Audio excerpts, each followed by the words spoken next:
La primera cosa que noté fue el calor. No un calor común como el de un día de verano en Barcelona o de un horno de panadería. Era un calor que te abrazaba como una sustancia viva, que presionaba cada centímetro de la piel y quemaba hasta los huesos. Un calor tan intenso que hacía imposible pensar en cualquier otra cosa que no fuera el dolor. ¿Te has preguntado alguna vez qué hay más allá de la muerte? No te pierdas ni un segundo de este testimonio que cambiará tu perspectiva para siempre. Mi nombre es Rafael Montero y fui sommelier jefe de uno de los más prestigiosos restaurantes de Madrid por casi 2 décadas. Ocupé una posición de confianza, no solo seleccionando los vinos que acompañarían las creaciones del chef estrellado, sino también administrando una bodega valorada en millones de euros.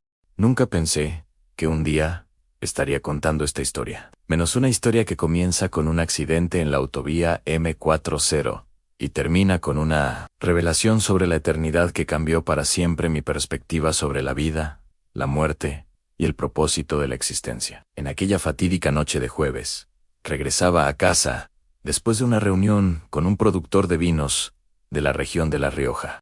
Habíamos pasado el día entero degustando cosechas excepcionales, negociando la adquisición de algunas botellas raras para el restaurante. Era una parte de mi trabajo que particularmente apreciaba, menos el contacto con productores apasionados, el descubrimiento de vinos únicos, la sensación de estar construyendo algo especial para nuestros clientes. Pero también era una responsabilidad que con el tiempo comencé a abusar. La lluvia caía fuerte aquella noche y la visibilidad era casi nula.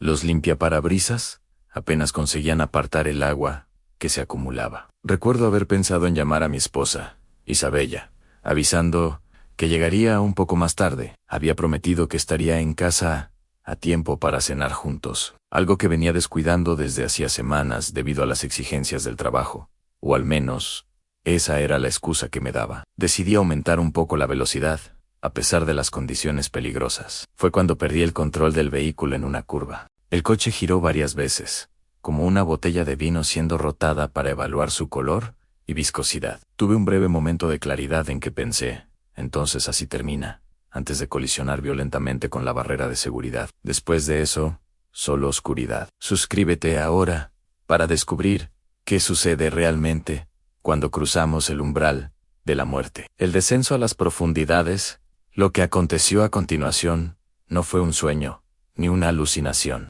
Fue algo tan real y vívido, que las memorias permanecen intactas en mi mente, como si hubieran sido grabadas a hierro candente. Percibí que estaba flotando sobre el lugar del accidente. Vi mi cuerpo inmóvil en el asiento del conductor, la cabeza levemente inclinada, como si durmiera. Un hilillo de sangre escurría de mi sien. Vi las luces de los faros de otros coches que pararon, personas saliendo apresuradamente, alguien llamando una ambulancia en su celular. Una mujer se acercó al coche y verificó mi pulso. La expresión en su rostro me dijo todo. No había latidos cardíacos. Era extrañamente pacífico observar todo aquello desde fuera, como un espectador asistiendo a una película sobre la propia muerte. No sentía dolor ni miedo, solo una curiosidad distante y una leve tristeza al pensar en Isabella y nuestros hijos. Y entonces comencé a descender, no hacia el asfalto mojado de la carretera, sino hacia las profundidades. Fue una caída lenta al inicio, como si flotara suavemente en una corriente de aire caliente. Observé el escenario del accidente, quedando cada vez más distante, las luces de los vehículos pareciendo estrellas diminutas, hasta desaparecer completamente. La oscuridad comenzó a envolverme, pero poco a poco la velocidad aumentó. La oscuridad se tornó más densa, más palpable. Podía sentirla contra mi piel, como una sustancia viscosa que dificultaba cada movimiento. Era como nadar en un vino espeso y oscuro, pero sin la dulzura o el placer, apenas resistencia y opresión crecientes. El aire, si es que aquello podía llamarse aire, se tornaba más pesado, más espeso, a cada segundo. Respirar exigía un esfuerzo consciente y doloroso. Cada inspiración era como inhalar ácido, quemaba mis pulmones, mi garganta, mis narices. La sensación recordaba probar un vino extremadamente tánico y astringente, pero multiplicada por 1000, y aplicada, no solo a la boca, sino a todo el sistema respiratorio. Intenté gritar, pero no pude. El sonido quedó atrapado dentro de mí, rebotando en las paredes de mi alma. Fue cuando percibí que ya no estaba en mi cuerpo físico. Lo que descendía no era mi carne y sangre, sino algo más, mi esencia, mi conciencia. Mi alma, sin embargo, podía sentir dolor. Un dolor que trascendía los límites de lo físico, un dolor que alcanzaba el núcleo mismo de mi ser. Era como si cada pecado, cada pequeña traición, cada mentira que había contado a lo largo de la vida, se hubiera transformado en una aguja incandescente que ahora perforaba mi alma. La caída continuó por un tiempo que pareció interminable. No había referencias para medir cuánto tiempo estaba cayendo. Podrían haber sido minutos o siglos. La noción de temporalidad desapareció completamente. En el mundo de los vinos, hablamos sobre cómo ciertas cosechas trascienden el tiempo, cómo ciertos aromas evocan memorias distantes, pero aquello era diferente. Era la completa disolución del tiempo como lo conocemos, sustituido por un eterno momento de descenso y sofocación. La llegada al abismo entonces, finalmente sentí que llegaba a algún lugar. La oscuridad absoluta dio lugar a una penumbra rojiza, un brillo tenue y enfermizo que no iluminaba propiamente el ambiente, pero apenas lo tornaba vagamente visible. Era como el brillo que se ve cuando se mira una copa de vino tinto contra la luz de una vela, menos un rojo profundo, casi opaco, que sugiere más de lo que revela. El suelo bajo mis pies era áspero, irregular, compuesto de rocas puntiagudas que cortaban como vidrios rotos. Cada paso era una tortura, como caminar descalzo sobre corchos quebrados y fragmentos de botellas. Miré alrededor y vi que estaba en un túnel enorme, tan vasto que sus paredes se perdían en la oscuridad. El techo era demasiado alto para ser visto. El suelo se inclinaba levemente hacia abajo, como si el túnel condujera a las entrañas de la tierra. Y en el aire, un olor que penetraba, no solo por la nariz, sino por cada poro del cuerpo. Era una mezcla de azufre, carne en descomposición y algo más, algo indefinible, que causaba náusea instantánea. En mi profesión, entrené mi olfato para detectar los más sutiles aromas en un vino, para apreciar notaos, disfrutaos especias, flores, tierra y minerales. Pero aquel olor era la antítesis de todo eso. Era corrupción absoluta, la negación de todo placer sensorial, un insulto a todo lo que es bello y armonioso. No estaba solo en aquel lugar. Oía gemidos, gritos y lamentos, viniendo de todos lados. Voces que suplicaban por misericordia, que imploraban por un sorbo de agua, que llamaban nombres que nunca serían respondidos. Algunas voces sonaban antiguas, como si estuvieran lamentándose desde hacía siglos. Otras parecían recientes, frescas en su desesperación. Y más perturbador aún, oía risas secas, sin alegría, cargadas de malicia y crueldad. Risas que se deleitaban con el sufrimiento ajeno, que se alimentaban del dolor. Fue entonces que vi las primeras figuras, sombras que se movían en la penumbra, formas que se contorsionaban en las paredes del túnel. A medida que mis ojos se adaptaban a aquella luz sombría, comencé a distinguir detalles. Eran entidades que parecían hechas de humo y cenizas, con ojos que brillaban como brasas. Se movían de manera errática, ora arrastrándose por el suelo, ora deslizándose por el aire. Algunas tenían formas vagamente humanoides, otras recordaban animales distorsionados, y otras aún desafiaban cualquier clasificación. Una de ellas se acercó a mí. Tenía un rostro definido, apenas una masa oscura, donde dos puntos luminosos servían como ojos. No habló, pero sentí su intención. Quería que la siguiera. Sin alternativa, obedecí. ¿Qué horrores me esperaban en las profundidades? Activa las notificaciones para no perderte ningún testimonio. Las celdas del tormento eterno caminamos, o mejor dicho, yo caminé y ella flotó por aquel túnel interminable. A medida que avanzábamos, el ambiente cambiaba sutilmente. El túnel se ensanchaba aún más, y percibí que estábamos entrando en una caverna de proporciones inimaginables. El techo ahora era visible, pero tan distante que parecía el cielo de un mundo invertido. Y en las paredes vi algo que heló mi alma en celdas, hileras e hileras de celdas excavadas en la roca volcánica. Subían por las paredes hasta donde mi vista alcanzaba, formando un patrón vertiginoso de prisiones individuales. En cada una de ellas, personas, no personas como las conocemos en el mundo de los vivos, sino sus esencias, sus almas, aprisionadas. Estaban desnudas, expuestas, sus formas espectrales, contorsionándose en agonía constante. Algunas gritaban, otras murmuraban incoherentemente, otras aún permanecían en un silencio terrible, ojos vidriosos, contemplando horrores invisibles. El ángel de Dios que me guiaba paró delante de una de las celdas. Dentro de ella, un hombre. Su cuerpo espectral parecía consumido desde dentro, como si gusanos invisibles lo devoraran continuamente. Su piel, o lo que restaba de ella, era translúcida, revelando órganos en descomposición y huesos ennegrecidos. Él me miró, y por un instante, sus ojos se enfocaron, reconociendo mi presencia. Había una lucidez terrible en aquella mirada, una conciencia plena de su estado y de su tormento. «Tú», dijo, su voz era ronca, como si sus cuerdas vocales estuvieran en carne viva. «¿Todavía estás vivo?» «No lo sé», respondí, inseguro sobre mi propio estado. «Si me ves, si estás aquí, pero todavía puedes salir, entonces, ¿estás vivo?» Se acercó a las rejas de su celda. El movimiento parecía causarle dolor indescriptible, pero persistió, arrastrándose hasta la barrera que lo separaba de mí. «Por favor, cuando vuelvas, dile a mis hijos. Diles que este lugar es real, que no es una historia inventada para asustar niños. Diles que no sigan mis pasos». «¿Quién eres?», pregunté, intentando entender por qué estaba allí, por qué cualquier persona estaría en un lugar tan terrible. «Fui como tú», respondió un hombre respetado. «Trabajé como curador de vinos en el Che-To. Todos confiaban en mí. Sentí un apretón en el pecho. Era como mirar un espejo distorsionado. Che-To Petrus, uno de los más prestigiosos productores de vino del mundo. ¿Cuántas veces había servido sus cosechas excepcionales, describiendo a los clientes la historia y la tradición de aquel lugar, sin jamás imaginar que encontraría a uno de sus ex empleados en las profundidades del infierno? «¿Qué pasó?», pregunté, aunque temía la respuesta. «Comencé pequeño, una botella aquí, otra allá, siempre con la intención de reponer».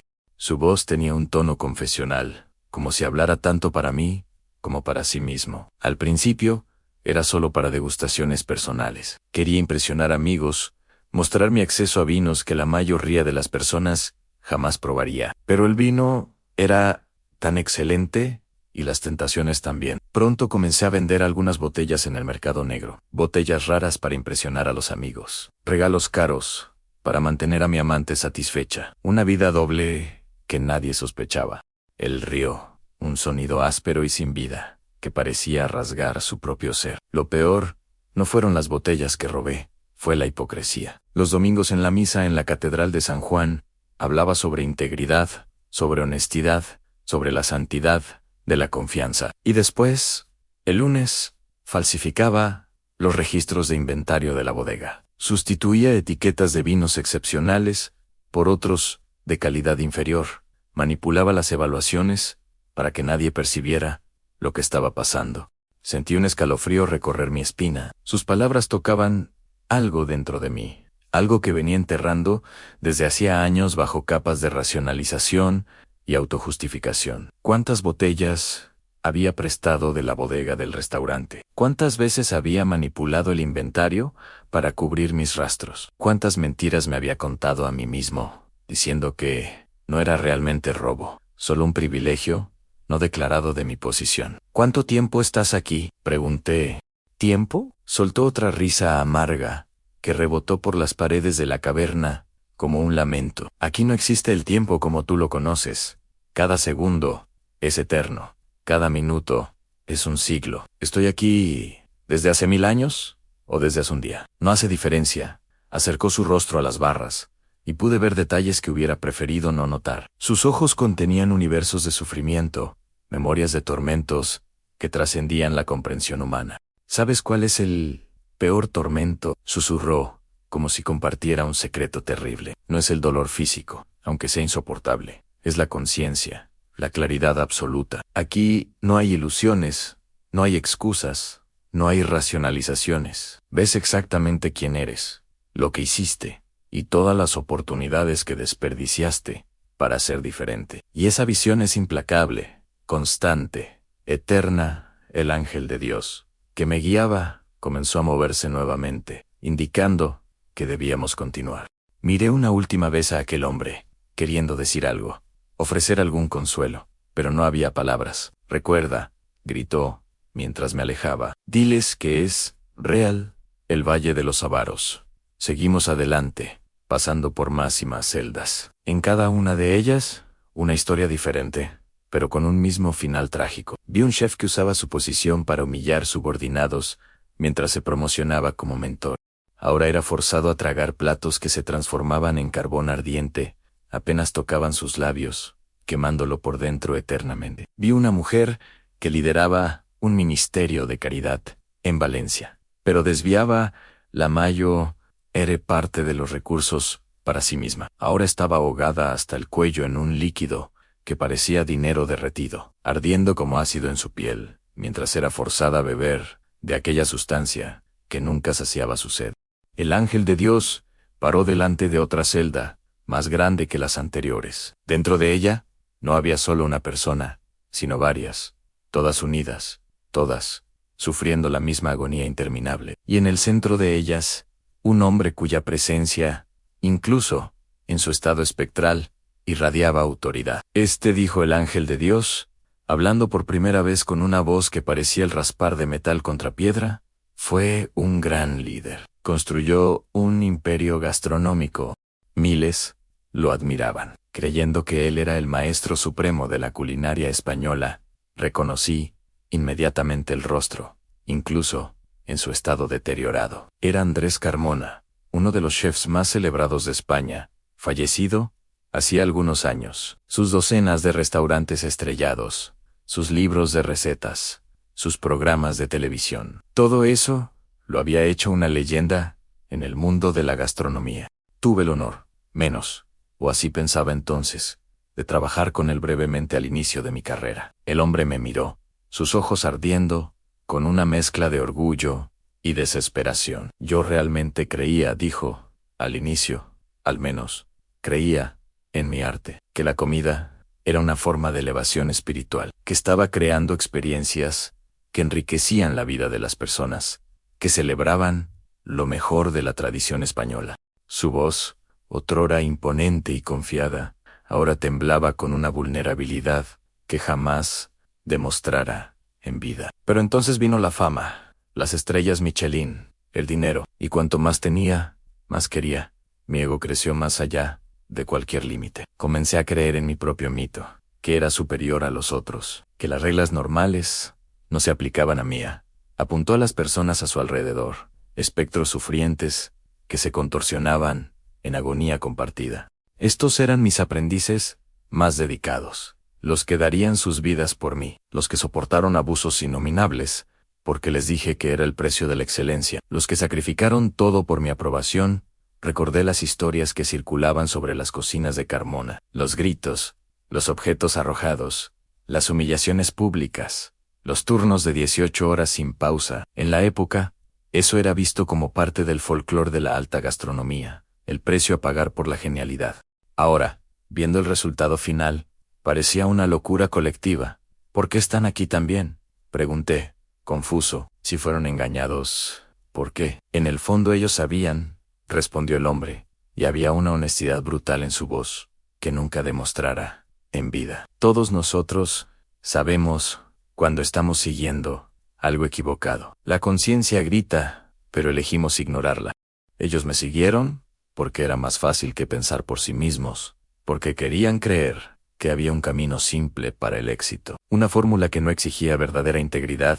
Hizo un gesto amplio, con la mano, indicando no solo a los que estaban en su celda, sino todo el infierno a nuestro alrededor. Nadie aquí fue engañado, no. Realmente, todos tuvimos nuestras oportunidades, nuestros momentos de elección. Todos oímos aquella pequeña voz interior que decía, esto está mal, y todos elegimos ignorarla. Algunos por codicia, otros por miedo, otros por pereza, pero todos elegimos en sus palabras resonaron en mí con una verdad dolorosa. ¿Cuántas veces había sentido aquel desconfort interior al desviar una botella, al mentir a un cliente sobre una cosecha, al engañar a mi esposa sobre dónde había estado la noche anterior? ¿Y cuántas veces había sofocado esa voz, racionalizado mis acciones, convenciéndome de que lo que hacía no era realmente tan grave? Continuamos nuestro viaje, descendiendo cada vez más. El calor aumentaba a cada paso, tornándose casi insoportable. Las paredes de la caverna ahora parecían pulsar con vida propia, como si todo el lugar fuera un organismo gigantesco. Los gritos y lamentos se intensificaban, formando una cacofonía de desesperación que llenaba cada centímetro del espacio. Pasamos por sectores especializados en diferentes tipos de tormentos. Había un área donde personas que se habían entregado a la lujuria estaban atrapadas en abrazos que parecían placenteros a distancia, pero que de cerca se revelaban como tortura. Parejas con piel que quemaba como brasas, caricias que cortaban como navajas, besos que sofocaban como veneno. En otra sección, vi personas que habían sido avaras en vida, ahora sumergidas hasta el cuello en lagos de oro derretido. Intentaban desesperadamente beber el metal precioso, como si eso pudiera saciar su sed insaciable, solo para tener sus gargantas quemadas desde dentro hacia afuera. El corazón del abismo. Llegamos a un vasto salón circular. En el centro había un pozo enorme del que brotaban llamas tan intensas que tenían un color azulado en el núcleo. Alrededor del pozo, figuras encapuchadas realizaban algún tipo de ritual macabro. Cantaban en una lengua que nunca había oído, pero cuyo significado, extrañamente, yo comprendía. Estaban invocando fuerzas antiguas, entidades cuyos nombres hacían que mi alma se contorsionara de miedo. El ángel de Dios, que me guiaba, hizo un gesto amplio, con lo que parecía ser un brazo. «Observa», dijo con su voz metálica, «este es el corazón del infierno. De aquí salen las influencias que corrompen el mundo de los vivos». Miré más atentamente, y vi que del pozo no emergían solo llamas, sino también lo que parecían ser flechas o lanzas hechas de pura energía negativa. Subían en espiral, atravesando el techo de la caverna, direccionadas a la superficie de la tierra. Eran como rayos invertidos, disparando desde el subsuelo hacia el cielo, cada uno cargando una carga visible de malignidad. «¿Qué son esas cosas?», pregunté. «Dardos inflamados del maligno», respondió el ángel de Dios en tentaciones. «Influencias, susurros que plantan semillas de destrucción en las mentes de los vivos. Algunos resisten, la mayoría sucumba». Observé aquella escena por un tiempo indeterminado, hipnotizado por el flujo constante de energía maligna. Las flechas parecían tener blancos específicos, como si cada una fuera direccionada a una persona particular en el mundo de los vivos. Algunas eran más gruesas y poderosas, destinadas tal vez a personas de gran influencia. Otras eran más sutiles, casi invisibles, pero no menos letales en su propósito. «Cada dardo carga una tentación específica», explicó mi guía, como si leyera mis pensamientos. «Algunos incitan a la violencia, otros a la lujuria, otros a la mentira, otros a la desesperanza. Cada uno es proyectado para explotar la debilidad particular de su blanco». Entonces, el ángel de Dios me tocó. Su contacto era frío como el vacío del espacio, y me guió hacia otra sección de la caverna. Esta oario era diferente. En vez de celdas individuales, había un espacio abierto donde incontables almas vagaban sin rumbo. Parecían desorientadas, confusas, como si hubieran perdido algo valioso y no consiguieran recordar que no había el tormento explícito que vi en las otras secciones, pero algo aún más perturbador, una falta de propósito tan profunda que era una forma de sufrimiento en sí misma. «Estos son los indiferentes», explicó mi guía. «Ni buenos lo suficiente para el cielo, ni malos lo suficiente para las profundidades del infierno. Pasaron por sus vidas sin hacer nada significativo, sin tomar posición, sin arriesgar, sin amar verdaderamente». Me acerqué a una de esas almas, un hombre de mediana edad, cuyos ojos parecían perdidos en el infinito. Su rostro tenía una expresión de leve sorpresa, como si todavía no hubiera comprendido completamente dónde estaba, o cómo había llegado allí. «¿Quién eres?», pregunté. Me miró, pero su mirada parecía atravesarme, enfocada en algún punto distante que solo él podía ver. «Ya no lo recuerdo», Sé que tuve una vida en Sevilla. Sé que tuve oportunidades, pero nunca hice nada con ellas. Siempre esperé por el momento perfecto que nunca llegó. Siempre postergué las decisiones importantes para un mañana, que ahora percibo que nunca existió. En su voz, era monótona, sin la emoción intensa que había caracterizado a los otros condenados. Era como si hasta su sufrimiento fuera moderado, insípido. No fui un hombre malo, continuó. Nunca robé, nunca maté, nunca causé daños intencionales. Pero tampoco nunca hice el bien que podría haber hecho. Nunca defendí a los débiles, nunca me opuse a la injusticia, nunca amé con abandono. Viví una vida de compromisos tibios, de mediocridad confortable, de horizontes limitados por mi propia cobardía. Sentí una profunda tristeza por él, y por todos los otros, como Ellen, de alguna forma. Su destino parecía aún más trágico que el de aquellos en las celdas, al menos estos últimos. Habían vivido plenamente, aunque en el camino equivocado. Los indiferentes, ni eso tenían. La cámara de los vinos malditos, mi guía, me condujo aún más profundo, en la caverna. El aire ahora era tan denso, que parecía líquido. Cada movimiento exigía un esfuerzo tremendo, y el calor, era indescriptible. Era como estar en el centro de un horno de panadería, pero sin la posibilidad de escapar. Llegamos a un área donde el suelo estaba cubierto de botellas de vino. Millones, billones de botellas, de los más raros y preciosos vinos, formando montañas que se extendían hasta donde la vista alcanzaba. Burdeos Premier Cru, Romanée Conti, Petrus, Che, Todeikem, cosechas legendarias que cuestan miles de euros por botella. Entre esas montañas, figuras humanas se arrastraban, recogiendo botellas frenéticamente, solo para verlas vaciarse en sus manos. El líquido precioso se evaporaba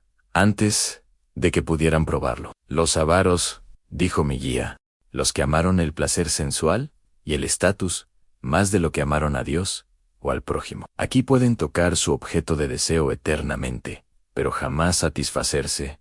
Observé a un hombre en particular, vestido con trajes elegantes, o lo que restaba de ellos, pues estaban hechos harapos. Tenía un aire de distinción, incluso en su estado espectral. Recogía botellas con una avidez desesperada, abriendo laús frenéticamente, solo para verlas secarse antes de poder probar una gota. La frustración en su rostro era palpable, una agonía específica y refinada, como los vinos que nunca podría saborear. Él notó mi presencia y vino en mi dirección, arrastrándose sobre la pila de botellas vacías. Sus movimientos eran precisos, a pesar de su tormento, como alguien que pasó la vida cultivando una elegancia que ahora servía solo para acentuar su miseria. Eres nuevo aquí, dijo, su voz trémula, pero todavía cargando un vestigio de autoridad. Todavía no entiendes cómo funciona. Necesitas acumular el máximo que puedas. Es la única forma de sobrevivir, empero. Las botellas están vacías, respondí. No puedes beber de ellas. Es una cuestión de técnica, insistió él, febril. Si eres lo suficientemente rápido, lo suficientemente astuto. Yo era director de la guía Michelin, ¿sabes? Probaba los mejores vinos en los mejores restaurantes. Conocía a todos los productores importantes, todas las cosechas excepcionales. Podía distinguir un Montrachet de un Corten Charlemagne con los ojos vendados. Aquí no es diferente, solo necesito descubrir el método correcto.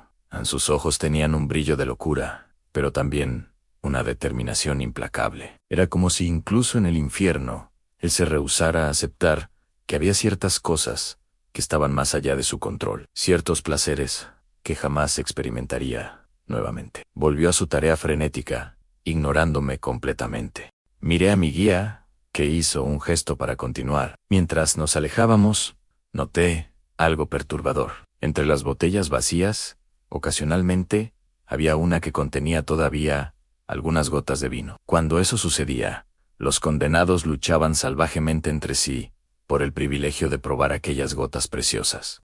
Vi hombres y mujeres que probablemente habían sido refinados y civilizados en vida, transformarse en criaturas bestiales, rasgándose mutuamente, por un momento fugaz de placer que solo intensificaba su tormento subsecuente. El consejo de la oscuridad, seguimos hacia otra sección. El camino ahora descendía abruptamente, como si estuviéramos dirigiéndonos hacia el núcleo de la Tierra. A cada paso el ambiente se tornaba más opresivo, más hostil a la vida. La roca bajo nuestros pies estaba tan caliente que podía sentir mi piel, o lo que quiera que estuviera sirviendo, como mi piel, en aquella forma espiritual, menos comenzar a quemarse y regenerarse en un ciclo continuo de dolor. Pasamos por una cámara donde personas estaban siendo forzadas a tragar metales derretidos. Vi otra donde los condenados eran repetidamente ahogados en un líquido que parecía vino, pero que claramente causaba agonía indescriptible. En cada lugar, el castigo parecía meticulosamente adaptado a los pecados cometidos en vida. Finalmente, llegamos a una cámara circular, menor que las anteriores, pero de alguna forma más terrible. El ambiente aquí era diferente, casi elegante, con una atmósfera que recordaba a los grandes restaurantes donde había trabajado. En el centro, había una mesa larga, como las usadas en degustaciones de vinos finos. Sentados alrededor de ella, estaban 12 figuras, todas vistiendo ropas de Samaler, impecables. Sus rasgos eran indistintos, como si estuvieran constantemente cambiando, disolviéndose y reformándose. En la cabecera de la mesa, una figura mayoere se destacaba. No era humana, ni siquiera remotamente. Era una presencia, una manifestación de pura malignidad. Cuando hablaba, no era con palabras, sino con impresiones que se formaban directamente en la mente. «Bienvenido a nuestro consejo», dijo la presencia. La voz, si es que podía llamarse así, era suave, casi seductora, pero con un subtexto de crueldad infinita. «Debes estar preguntándote qué hacemos aquí», no pude responder. Mi voz parecía haber sido absorbida por alguna fuerza invisible. Era como estar frente a un Samaler tan intimidante que me dejaba sin palabras para describir el vino que acababa de probar. «Planeamos», continuó la presencia. «Buscamos formas más eficientes de corromper, de desviar, de destruir. Algunos llaman esto tentación, pero es mucho más sofisticado que eso. Es ingeniería espiritual, una de las figuras sentadas a la mesa, menos que, por un momento aterrador, pareció tener mi propio rostro. Habló con una voz que era al mismo tiempo familiar y alienígena. Era como oír una grabación distorsionada de mí mismo. Las inflexiones y el timbre reconocibles, pero alterados de una manera que causaba incomodidad.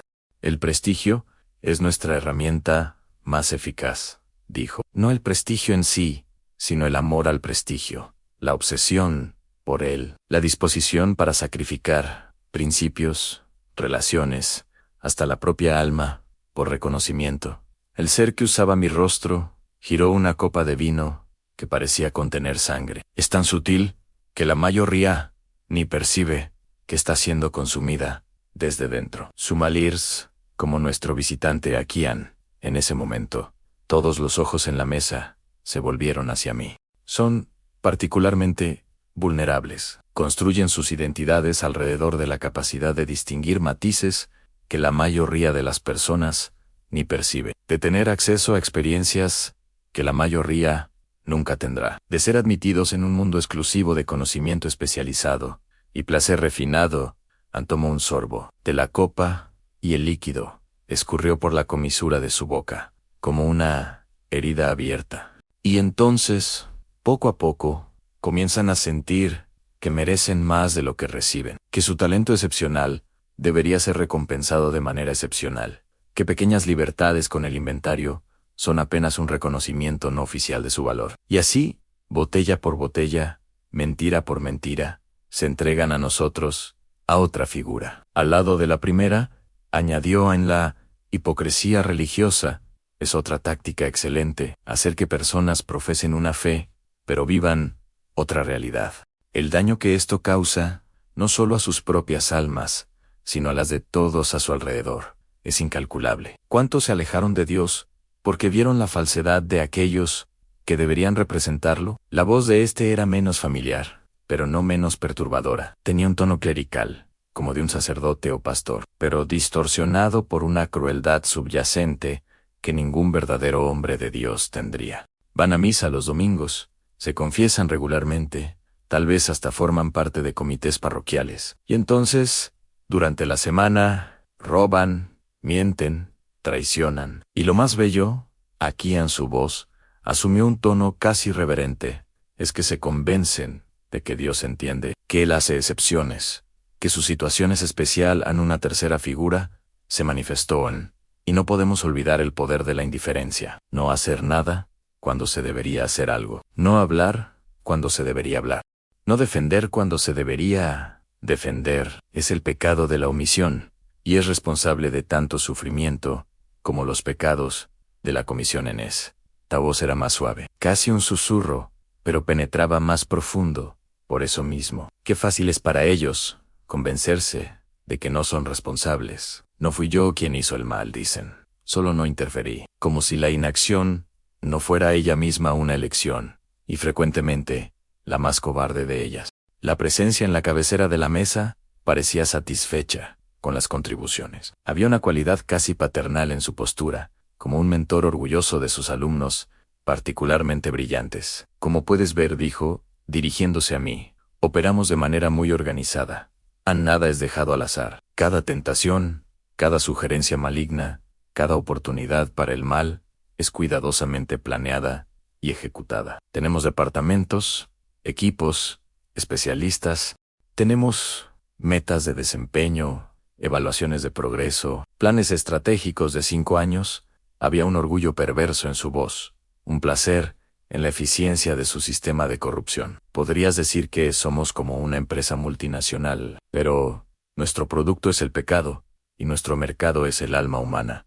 Una sensación de náusea me invadió, no solo por el horror de lo que estaba testificando, sino por el reconocimiento de cuántas veces yo mismo había cedido a esas tácticas.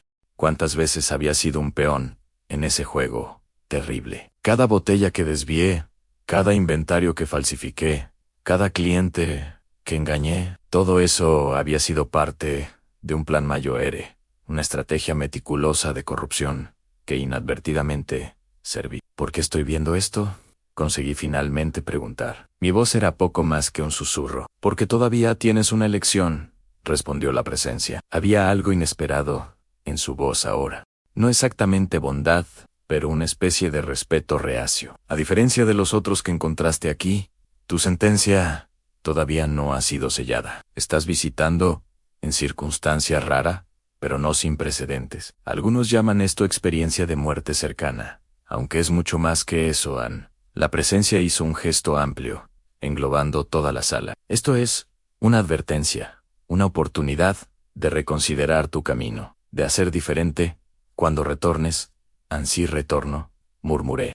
Retornarás, aseguró la presencia. Había una certeza en su voz que era al mismo tiempo reconfortante y amenazante. Está decidido en la cuestión es, ¿qué harás con esta experiencia? ¿Volverás a tus viejos hábitos, a tu zona de confort moral, o harás un cambio genuino? El regreso antes de que pudiera responder, sentí una fuerza tirándome hacia arriba. Era como si un cordón invisible estuviera atado a mi ser, y alguien lo estuviera recogiendo rápidamente. Tu tiempo aquí terminó, por ahora, dijo la presencia. El énfasis en la última frase fue sutil, pero inconfundible. Nos veremos nuevamente en circunstancias más permanentes. A menos que elijas otro camino. La última cosa que vi fue la sonrisa de la presencia. No una sonrisa humana, sino una distorsión en la propia realidad que comunicaba diversión cruel. Y entonces estaba subiendo, atravesando capas y más capas de roca y oscuridad, pasando por todas las secciones del infierno, a una velocidad vertiginosa. Vi las almas atormentadas como flashes de luz en mi ascenso. Oí sus gritos mezclándose en una sinfonía de desesperación que disminuía a medida que me alejaba. Era como la degustación invertida de un vino. En vez de percibir capas crecientes de complejidad, sentí las notas de sufrimiento disipándose gradualmente, sustituidas por una claridad creciente. Emergí en un túnel de luz intensa, tan brillante después de la oscuridad del infierno, que me cegó momentáneamente. El calor sofocante dio lugar a una sensación de frescura agradable, como sumergirse en las aguas del Mediterráneo después de un día bajo el sol de Andalucía. Era como probar un albariño helado después de un priorat excesivamente alcohólico, un cambio completo de sensación y perspectiva. Me sentí flotando, ligero como una pluma, libre de todo peso y dolor. Por un momento, pensé que estaba yendo al cielo, que mi espíritu había sido juzgado digno, a pesar de mis fallas. Pero entonces, sentí un jalón violento, y enseguida dolor. Dolor físico, terreno, pero casi bienvenido, después del tormento espiritual que había experimentado. Era tangible, comprensible, limitado. No el dolor cósmico y existencial del infierno, sino el dolor reconfortantemente familiar de un cuerpo humano dañado. Abrí los ojos y vi luces fluorescentes. Oí pichidus, máquinos, médicos. Sentí el olor aséptico de hospital. Voces a mi alrededor, menos médicos. Enfermeras hablando rápidamente en el español rápido de Madrid. Rápido, volvió, tenemos pulso. La presión está subiendo. 80/50, 90/60 las pupilas están reaccionando. Señor, ¿puede oírme? Intenté hablar, pero había un tubo en mi garganta. Solo asentí levemente. No intente hablar. Han sufrido un accidente grave. Estuvo clínicamente muerto por casi 4 minutos. Es un milagro que haya vuelto sin daños cerebrales aparentes en 4 minutos. Para ellos fueron solo 4 minutos. Para mí fue una eternidad en el infierno. Un viaje que cambió todo lo que creía sobre la vida, la muerte y lo que viene después. La transformación los días siguientes fueron un torbellino de exámenes médicos, visitas de familiares preocupados y conversaciones con médicos sobre mi recuperación física. Pero la verdadera recuperación, lo sabía, sería mucho más larga y compleja. No era solo mi cuerpo el que había sido dañado en el accidente, sino mi alma, que había sido expuesta a una verdad que pocos vivos llegan a contemplar. Isabella vino a verme todos los días, trayendo a nuestros hijos, Sofía y Tomás, en los horarios de visita. Había preocupación en sus ojos, pero también algo más, una sospecha de que algo profundo había cambiado en mí. Ella me conocía demasiado bien para no percibir que yo ya no era el mismo hombre que saliera de casa aquella mañana fatídica. Pareces diferente, me dijo una tarde cuando estábamos solos. No es solo el accidente, es algo en tu mirada. Quise contarle todo en aquel momento, sobre el infierno, sobre las celdas, sobre el consejo demoníaco, sobre el hombre del Che, Petrus, y sus botellas robadas, sobre mis propios pecados, y la necesidad urgente de corregirlos, antes de que fuera demasiado tarde. Pero las palabras no vinieron. Aún había heridas físicas que necesitaban cicatrizar primero, y decisiones que necesitaba tomar. 6 meses pasaron desde aquella noche fatídica. Mi recuperación física fue lenta, dolorosa, pero constante. Fracturas múltiples, traumatismo craneano, daños internos. Mi cuerpo había sido severamente castigado en el accidente, pero mi alma, mi espíritu, había sufrido una transformación aún más profunda. Tan pronto pude hablar, confesé primero a Isabella, mi esposa, después al chef y propietario del restaurante. Conté todo, menos cada botella desviada, cada inventario falsificado, cada mentira contada a lo largo de los años. Años de pequeños desvíos de vinos raros, de préstamos de botellas exclusivas para impresionar amigos influyentes, de manipulación de inventarios. Confesando a Isabella, vi en sus ojos una mezcla de dolor, decepción y, sorprendentemente, alivio. De cierta forma, siempre lo supe, me dijo. No los detalles, pero que había algo, una sombra entre nosotros, algo que guardabas para ti. Con el chef, la conversación fue más difícil. Su expresión se endureció a medida que detallaba mis transgresiones.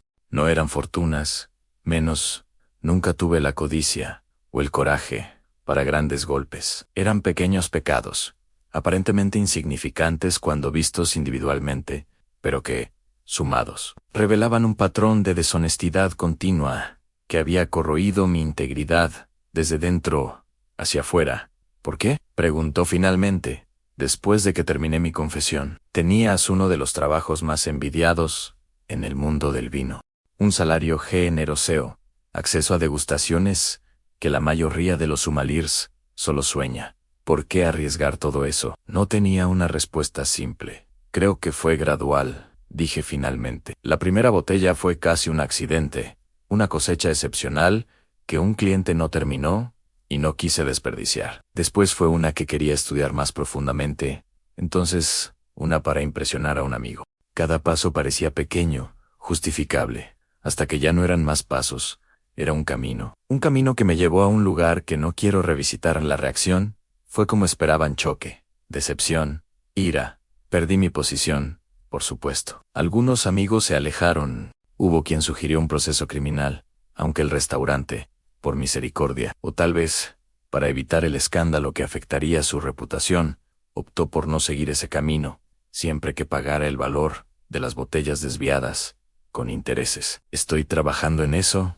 ahora. Vendí el coche, vendí el apartamento en el barrio de Salamanca, me mudé a un lugar modesto en Vallecas. Cada euro extra va para el fondo de restitución que creé. Llevará años, tal vez décadas, para compensar totalmente el daño financiero, el daño moral, la quiebra de confianza. Eso nunca podré repararlo completamente. Pero no es por miedo al infierno que hago esto. No es para ganar puntos con Dios o garantizar un lugar en el cielo. Es porque, por primera vez en muchos años, veo con claridad, veo lo que realmente importa. Veo cómo es fácil perderse en pequeñas corrupciones, en concesiones morales aparentemente inofensivas que, con el tiempo, pueden llevar un alma a la ruina. Una nueva misión. Las personas preguntan si el accidente me mostró la luz. De cierta forma sí, pero no como imaginan. No fue una luz celestial, cálida y acogedora, la que me transformó. Fue la oscuridad completa, el vacío, el horror sin nombre del infierno, lo que me hizo entender el valor de la luz que todavía tengo la oportunidad de buscar. Comparto mi experiencia, no para causar miedo, aunque el miedo pueda tener su lugar como alerta inicial. Comparto porque creo que es un mensaje de esperanza. Si yo, después de años viviendo en hipocresía, pude encontrar el camino de vuelta, cualquier persona puede. El infierno no es solo un lugar que puede aguardarnos después de la muerte. Es una condición que podemos crear en vida, un estado de alienación de todo lo que es bueno, verdadero y bello. Y el cielo no es solo una recompensa futura, sino una realidad que podemos comenzar a experimentar aquí y ahora, cuando vivimos en armonía con nuestro propósito divino. Hoy trabajo como Samueler voluntario en un centro de rehabilitación para dependientes químicos en San Fernando de Henares. Las personas allí muchas veces perdieron todo: familia, carrera, salud, por causa de sus dependencias.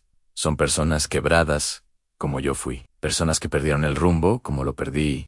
Les enseño sobre vino, no como una sustancia para abusar, sino como un símbolo de transformación. Como uvas simples pueden, a través de un proceso paciente y cuidadoso, transformarse en algo de belleza y complejidad extraordinaria. Como incluso después de una catástrofe, una cosecha arruinada por granizo o enfermedad, puede haber renacimiento y renovación en la próxima temporada. No hablo mucho sobre mi experiencia en el infierno durante esas sesiones, menos muchos no creerían.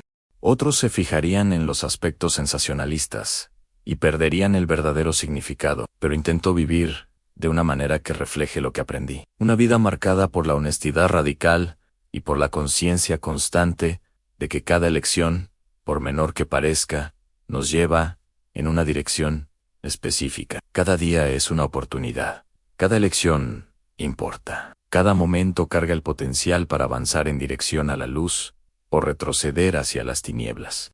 Y nunca es demasiado tarde para cambiar de dirección, para elegir un camino diferente. En la noche en que casi morí, realmente visité el infierno. Vi su fuego, sentí su agonía, oí sus lamentos. Pero la lección más importante que traje de vuelta no fue sobre el horror del tormento eterno. Fue sobre el valor infinito de la hora, de la oportunidad que tenemos mientras respiramos, de vivir con integridad, amor y propósito.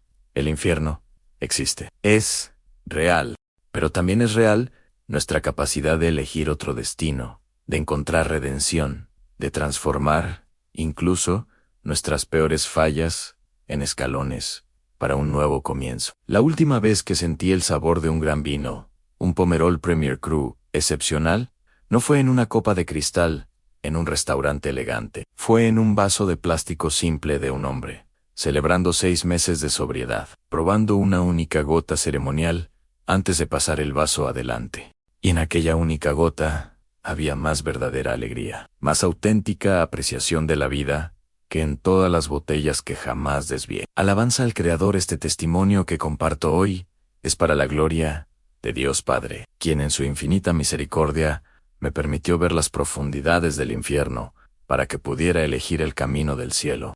Es para la gloria de Jesucristo, nuestro Señor y Salvador, quien murió en la cruz, para que no tengamos que experimentar permanentemente lo que yo viví, temporalmente. Es para la gloria del Espíritu Santo, que me convence diariamente de pecado, justicia y juicio, guiándome en toda verdad. Porque si hay un fuego que puede destruir, hay también un amor que puede rescatar. Y es ese amor, no el miedo, el que tiene el poder de verdaderamente transformar una vida.